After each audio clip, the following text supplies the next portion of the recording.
Now, most people don't have that kind of problem, but I think partly due to my age, and I've been abusing my body with carbohydrates for 67 years, and so it's taken a little bit to get things dialed in, and not everybody has that problem. And I wasn't tracking macros, and I don't want to have to track macros. So, moral of the story, I guess you could say, is to, hello friends, got a lot to talk about today. Well, maybe not a lot, but some different things. I had a crisis of sorts, my first crisis on Carnivore. But I'll talk about that in just a minute. I want to report in that I'm down 57 pounds now, weighed in at 172. So I've blown past my goal of 175.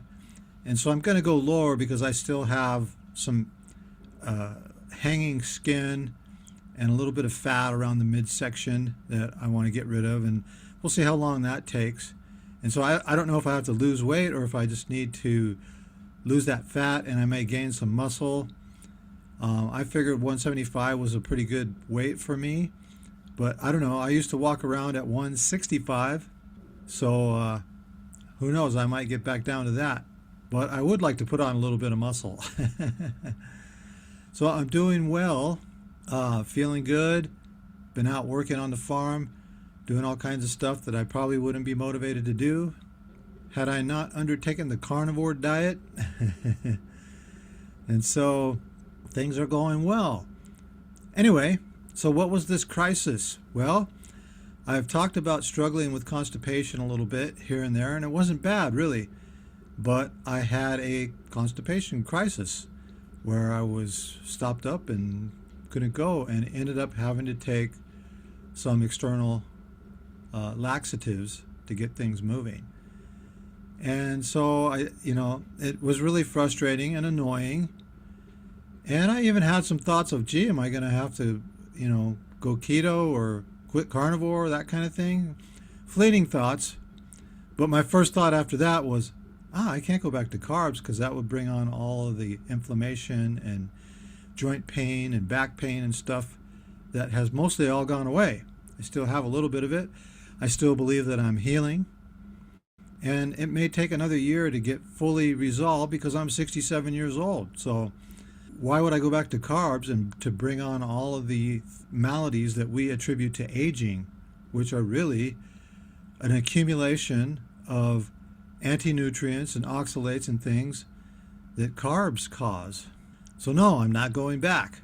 If you're getting anything out of this, like and subscribe to my channel and help me out with that algorithm, my friends, so they'll show my videos to more people.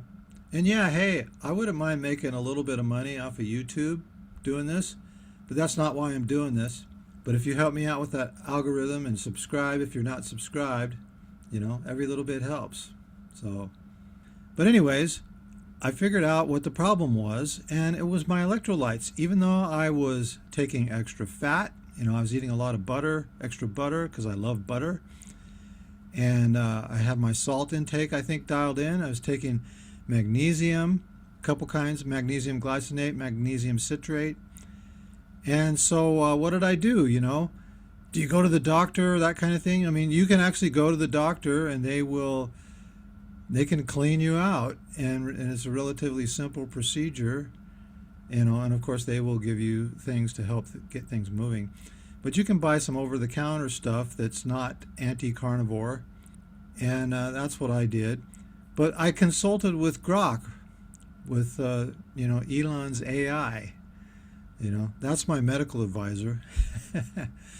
Now, I don't take everything as gospel truth like people do with doctors, and I didn't think I needed to go to a doctor, but Grok gave me some advice, and I researched it. Grok just is really quick at finding information, but you still got to do your own research. And but it's very thorough. There was a lot of things in there and that I tried, and Grok suggested my fat intake needed to be kicked up a little bit more, and that I was taking, and I explained how much magnesium and stuff that I was taking, and Grok suggested I was taking too much and that could contribute. And also that the butter, the dairy, so Grok advised me to cut out dairy, cut out the butter, except for I use a little bit of it for taste still. And I did that, and it still took a little while. And then I took an over-the-counter Docalax, I believe. And I tried a suppository too, and that worked a little bit, but didn't help that much, and so on. That kind of stuff. And so it was really annoying, and I'm like, dang, it shouldn't be this hard to dial in, you know, is carnivore really the proper human diet? You know, you have all these questions while you're going through stuff like that. And I was still able to work and to eat and do things and stuff, but it's like I need to get things moving here, you know. I felt like I had to go but couldn't, you know. I wasn't bloated, and I had a little bit of pain, but not, you know, nothing serious. And so that was the extent of the crisis. And so the Docalax, I think I'm pronouncing that right. I'll look it up and I'll put a banner on here to say what it is. Anyways, that finally got things moving. And then I had some diarrhea. Also, I was Grok suggested stopping the MCT oil, which I thought, well, that's going to help. And so I just cut it way back. You know, I use my intuition too. I don't just go like Grok says do this, I'm just going to do it. Right? I'll use my intuition, I do my own research, that kind of thing. And that's what you got to do. That's what AI is, a tool. It's not the be all end all. So that got things moving, and then I had some diarrhea after that, and which was fine. I'd rather have that than to be constipated. Except I had to be, you know, near the bathroom for a couple of days. Couldn't go too far from the bathroom. That kind of thing. And it's taken about a week for things to settle down, but now everything's moving fine.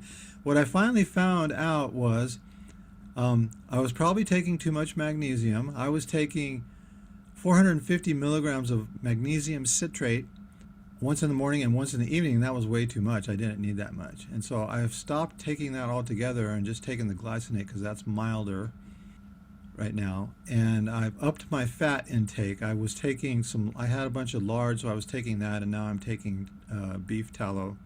And I do that before every meal and before my morning coffee brew and so on. And now I'm going fine. And so it was the fat, had to adjust the fat intake, and I had to up my salt intake, which is interesting because I was taking a lot of salt already, and then I cut back on Grok's suggestion on the salt while I was constipated, because that can complicate things while you're constipated. But then I upped it towards the end there and finally had a regular movement. So I know this isn't a fun subject to talk about, but it taught me, you know, that to be careful with your electrolytes. Now, most people don't have that kind of problem, but I think partly due to my age, you know, and I've been abusing my body with carbohydrates for 67 years, you know. And so it's taken a little bit to get things dialed in, and not everybody has that problem. And I wasn't tracking macros, and I don't want to have to track macros, and so I just kept adjusting the fat and so on, and that worked. So moral of the story, I guess you could say, is to make sure you're dialing in your electrolytes, make sure you're getting enough magnesium and enough salt, and your fat. So the recommendations are a 50-50, you know, fat to protein ratio, and some people are taking up to 70% fat. So I think high fat is really a key, and good amount of salt to be able to process all of that. So unless you have other, you know, like if you have kidney problems or a thyroid problem, that kind of thing, you know, then there's some differences. And Dr. Berry talks extensively about this kind of stuff. So you can look that up too. But AI can help you find that information really quick now, instead of you having to do, you know, hours of research to get where you want to go. And of course, Grok gave me some conventional advice, and I finally had to tell Grok, hey, listen, don't compare me to somebody who's eating the standard American diet, and I don't want to hear any advice from non-carnivore doctors. And Grok complied and started just giving me advice from Dr. Berry, Dr. Chafee, Dr. Baker, and so on, recommendations that they had for stuff like this. And so that was really actually helpful and saved me a lot of time. And so in hindsight, I would tell Grok from the beginning, because I explained I was eating carnivore and all the stuff that I was, and any supplements that I was taking and all the stuff that I was doing to give Grok. And Grok was pretty good, but still, would throw in a conventional this or that from this study or that, and I'm like, this study is irrelevant because it's based on people using the standard American diet, the SAD diet. And Grok is, okay, gotcha, and just gave me information from the carnivore doctors.